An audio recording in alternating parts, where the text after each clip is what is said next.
This should be a quick video, but I want to start a What Happened To series, and I think it's finally time to get one of the most important positions in all of football that hasn't gotten any love on this channel. And today we're going to uncover what happened to one of the most touted kicking prospects in the last 20 years, and why just after a few years he doesn't even have a job in the NFL. And yes, we're talking about second round pick kicker out of Florida State, Roberto Aguayo. He attended Florida State University, and after a redshirt season, he would go on to have a fantastic freshman season, winning the award of the nation's best kicker. He was first team All-American, but this was just the beginning. He would go on to be one of the most accurate kickers in college football history. He would play 3 seasons at Florida State and be All-American first team all 3 years. His 90% field goal percentage put him first in the nation. He was a total 267 out of 276 if you include extra points in those 3 years. He never missed a kick under 40 yards in all 3 years. He was about as automatic as it gets. So you can see why a team would desperately want this guy on their team, because if you send a guy out there and feel 100% confident you're walking away with 3 points at almost any range, then some could argue this is worth a first round pick. That's exactly why he was the highest selected kicker since 2005, and the Bucks trade up with the Chiefs, sending their 3rd and 4th round picks to go up and get him. In 2016, he was actually drafted in front of players like Dak Prescott and Tyreek Hill, which is just insane to me. But the Bucks specifically picked him so early in this draft because this was the first season that they were going to implement the extra point that was going to be a 33-yard field goal, making kickers more valuable than ever.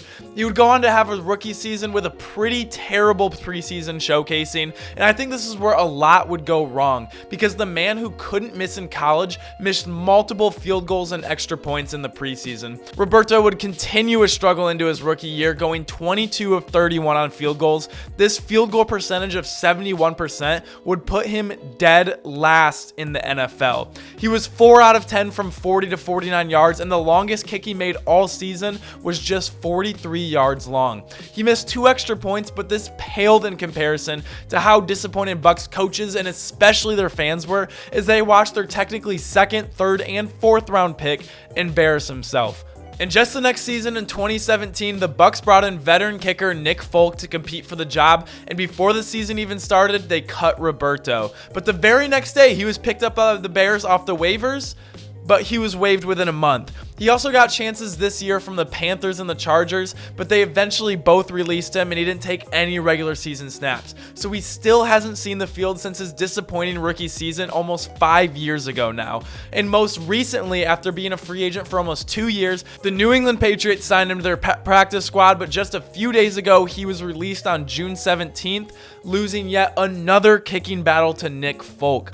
This is why kicking is an entirely different game in the NFL altogether. You can have all the ability in the world, but kicking is all between your ears. Are you mentally strong enough to focus, cut out distractions, previous misses, not feel the pressure of the situation? And this is why it's so different, because you can be so in your head and not execute, but because you have all the ability in the world to do your job, but you're just not mentally there. Unlike a position like running back, where you can't do what you need to do because of the wear and tear on your body or previous injuries and hits. Just listen to some of these quotes from Roberto. He said he would just stare at the wall in his home and cry, to think to himself, why is this happening? Stare at his foot. Why aren't you doing the things you've always done? Stare at himself in the mirror. Why can't you do this?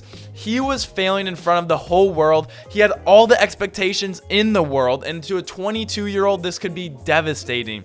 There's no doubt it's completely mental. After his preseason games that carried into his rookie season, he walked up there all nervous and stiff and not walking out like he did in college, knowing he was the best in the world. This has to be one of the biggest busts of all time, based on all the expectations and comparing him to where kickers usually get drafted, if they get drafted at all. And recently being released, what is he doing now?